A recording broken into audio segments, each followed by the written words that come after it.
We are going to make bottle cap earrings. Remember back in the day when we used to have these bottle caps? I found these in a garage sale and I picked them up. You probably have a few of your own.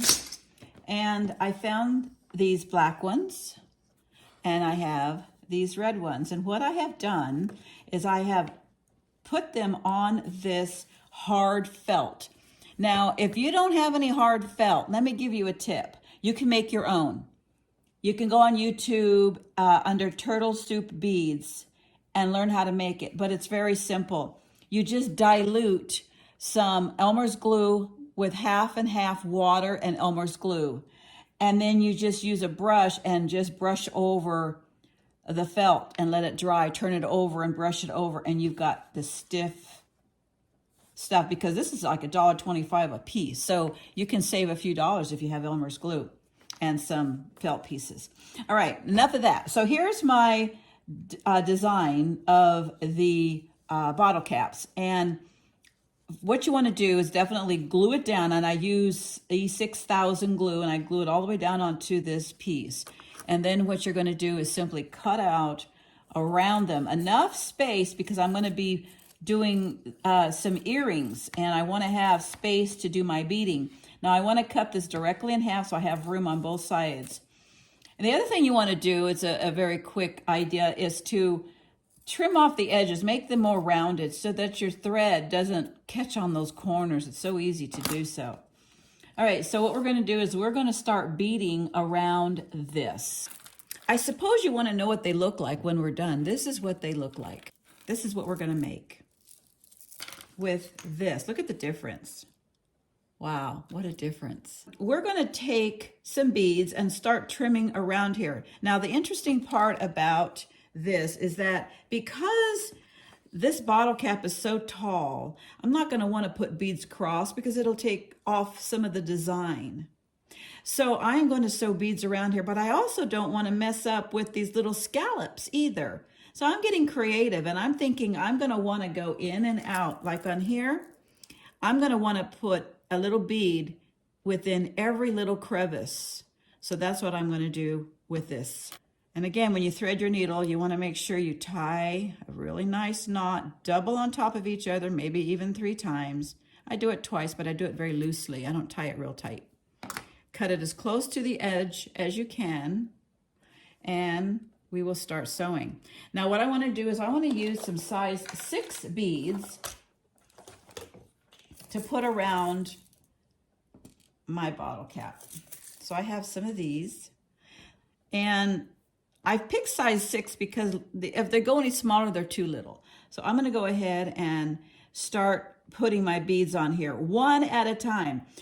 And I'm in the always wanting to start at the top. So, yeah, I mean, you can start anywhere on this particular case because we're not really doing anything with the back yet or making the earring loop at the top yet. So we're just kind of starting anywhere you want. Start in the back. Now your strings in the back will be covered, so you can do messies in the back. I'm going to go twice. I'm going to go through this twice and then bring the thread back up where I want to start my beading in that little creviced hole. Okay, so I got my size 15 beads and my size 6 beads. And I've came up through the first little hole there, and I am going to grab a white bead and then a little red bead because it's going to be my stop bead. So what I mean by that is it's going to allow me to loop around it so it'll stop the thread from going any farther. And I go around that little red bead, back through the white bead, and down. I'm going to go all the way around again. I'm going to go in the next little crevice and pick up a white bead and a red bead, string it down, and I'm going to go around the red bead and back into the white bead and straight down the way I came in. So it stops it. All right, so I am going to do this all the way around, and when I come back, we will continue. Now what I'm going to do is I'm going to start somewhere in the top here, and I am going to actually string beads. So you bring your needle up to the front I'm gonna dump some beads out. These are my little size 15 seed beads. And you'll notice here, I've already done this part. Now I'm gonna trim it with this red all the way around. It's kind of looking like a sombrero, isn't it? So I go on the top of it, and you do 4 seed beads. Of course, you can do any size you want. I just happen to choose 15s. And then you lay it down to the right. It's easier to go right, unless you're left-handed, then go left. And then you have the 4 beads right here. And then you take your needle at the very end of that last bead and poke it through.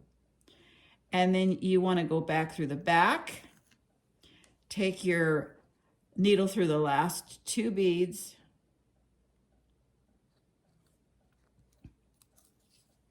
and it starts to settle down. See, it starts to settle down. Now we're going to do it again, 4 more. You've seen this enough, I'm sure, by watching my video and others, how to embroider with seed beads. This is what we're doing.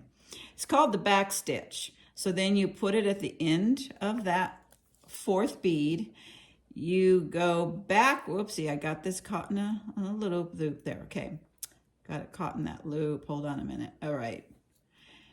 And then you back stitch 2 beads, put your needle in the inside or the outside, whichever, but get close to the bead, and then back through the last 2 beads. Do it one more time. Pick up 4 beads.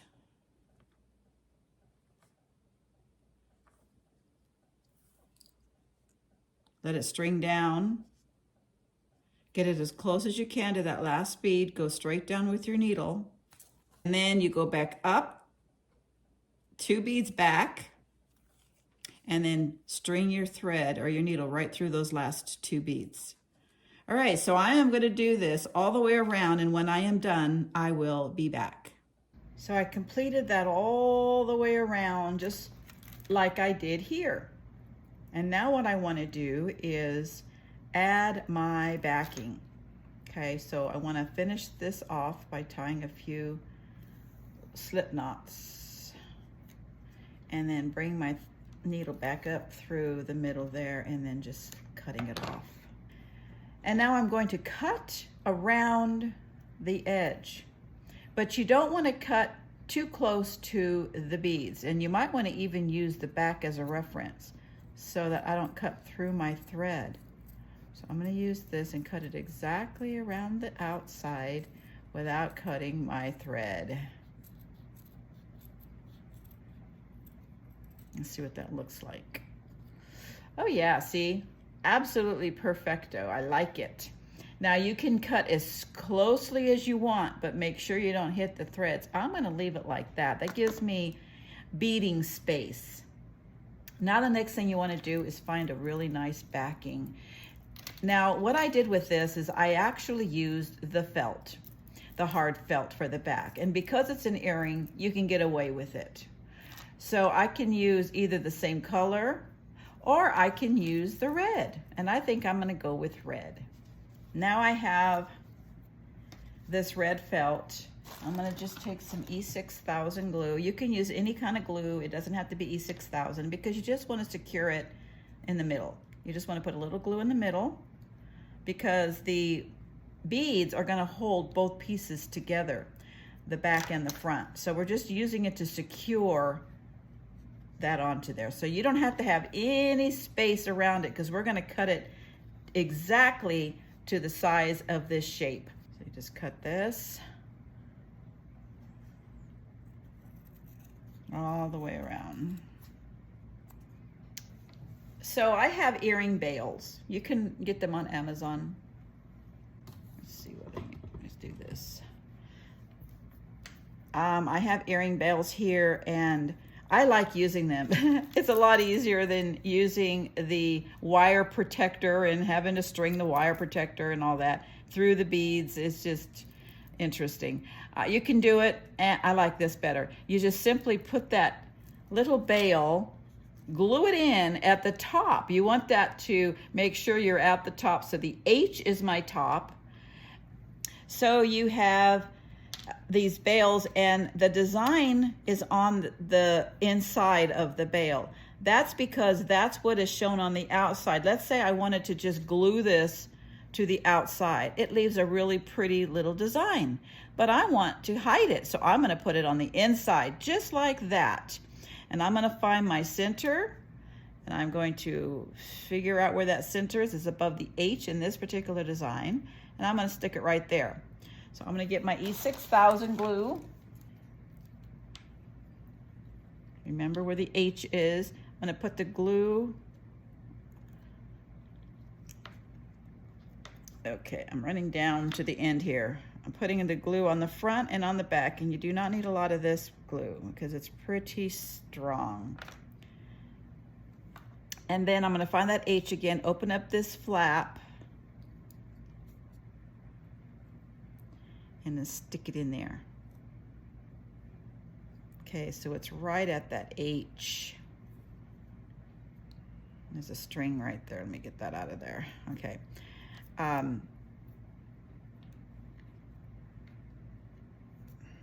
So you let that sit. You let that sit and dry for at least 15 minutes before you start going. I'll be right back. So we've let the bale dry, and now we're going to sew the two sides together, the front and the back. And I'm using a color that matches more of the outer rim. As again, this is what it's going to look like. So I'm going to put the green on the outer rim. Okay, I can't sew through the bale, so I have to leave that area open. So I'm going to start over here to the right, and you can do a number of things. You can go on the inside a little bit and start your thread, or you can start in the middle of your project and go down, which I'm going to do. So it's hidden. You can't even see the knot. So you can't even see it started in the front. And I want to make sure that the string is on the front facing me. Then I pick up an outer bead. This is a size 6. And I go around the back and back up through where that string went in, because that's where I want to start my bead. And I have my other finger kind of in the back holding it up. And then I want to go back up the bead the way the thread came out, okay? Go back up the bead, and that's where you start your first bead. It looks kind of wonky right now, but it'll straighten out. So then on the next one, you pick up another bead. You go over a little bit. Make sure you get the front and back, okay? And then pull the bead and go up the bead. And now it's going to start leveling out. You pick another bead up, go around the back, up through the front, as closest to the design as you can, right here. And go up the bead. Make sure you're running along the edge of your project. Make sure your finger pushes everything into place. Move my camera down. All right, let's do one more. So I go pick up a bead, go to the back and to the front. Make sure my finger is pushing the back up so that it stays level with the back. And I go up the bead. Okay, so that's what you do all the way around. Okay, I'll be right back. Okay, so now we've completed that whole circle, added the front to the back, and now we're on that last bead. So it's the thread is up in the bead, and you want to tie it off. So what I do is I go back through the first into the project, all the way into the project, okay? And then I go back down.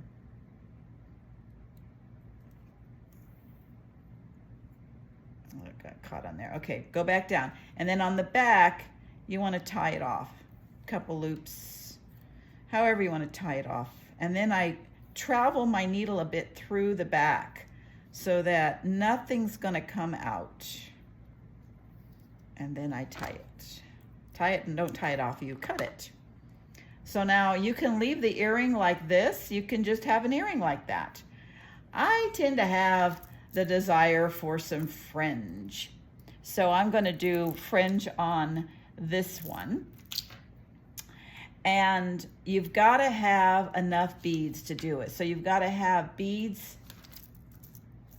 enough to go down the middle, and then you have to have enough beads that go onto the left and onto the right so that you can keep them uniform. So whatever you do on the right, you want to do on the left. Make sure you count your beads out, that you have enough. The bad thing to do is have it almost done and realize you don't have enough bead designs for both sides. Okay, I am going to be right back after I get my beads. Okay, so what I want to do is finish it off with some fringe. So I'm going to line up my needle from that bail down, and this is the bead that's going to be the middle of my center bottom. So I'm going to turn it upside down and put the needle through the project, which I like to do it from the front. Make sure I have a knot there. You can't even see it. And then you come back up.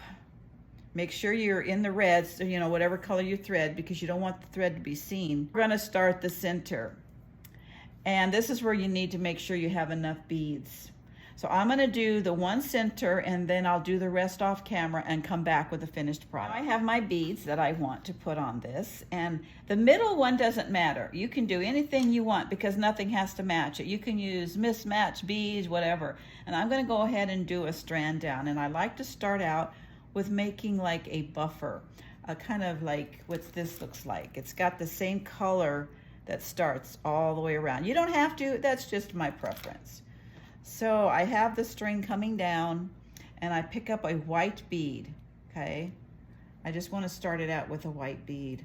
You can do any size bead. This is size 6. It matches the trim around the edge. You can make bigger beads there. Okay, if you do a bigger bead here, then you're going to want to skip a bead and go to the next one, but I don't want to skip. I want to make sure I have a bead in every one of these. If they're a smaller bead, then you'll want to skip a bead and go to the next for the strand. Otherwise, they're too bunched up together. Unless you like that look, it'll work. So I'm going to go ahead and add that one. I'm going to add 4 of these green beads just because I want to. There's no rhyme or reason, you want to say, as to why I'm doing it. And then I want to add maybe one of these. How about another white one? And a see-through one. Again, any kind of bead, and you make it as long as you want. And I have this nice green bead, kind of a different long bugle-ish type bead there. And then I'm going to use a clear bead. Finish that off. And let's see, what else can I use? All right, how about, let's see, is that as long as I want? I know that this is a long earring, very long. And that goes way down past my shoulders. I think I'm gonna stop here. I don't want a real long bead, a long fringe, but you can make them way long. So what I'm going to do now is I'm going to take a little red seed bead and make it my stopper. So I go all the way up. I let the bead sit here, and then I go back up. The rest of the body, I leave that little red bead alone. I go around it, and I go right back up these beads. You want to do it in increments, you can. And then you pull it. And I have one more bead to go through, and then I go right back up to where I started, that same bead around the trim of my piece. And you pull it a little tight, but you don't want to pull it too tight that it's not going to bounce like this. It needs to be able to be a little fringy, okay? Now I want to reinforce it, so I go back. Since it's red, I can go all the way to the back. Nobody's going to see it in the back, and then I go right back.